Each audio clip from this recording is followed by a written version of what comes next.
ছেলেদেরকে সুসংবাদ দিন, তার মানে বিপদে ধৈর্য ধারণ করতে হবে। প্রিয় ভাইয়েরা, ইন্নামাস সাবরু ইনদা সাদামাতিল উলা। বিপদে আমরা অনেক সময় প্যানিক হয়ে যাই, অস্থির হয়ে যাই, কি করব, হতাশ।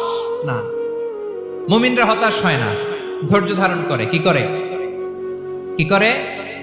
ধৈর্য ধারণ করার শক্তি দাও গো মেহেরবান আমায়, দাও গো মেহেরবান। পড়েন, ধৈর্য ধারণ করার শক্তি দাও গো মেহেরবান আমায়, দাও গো মেহেরবান। সবাই বলুন একসাথে, ধৈর্য ধারণ করার শক্তি দাও গো মেহেরবান আমায়, দাও গো মেহেরবান।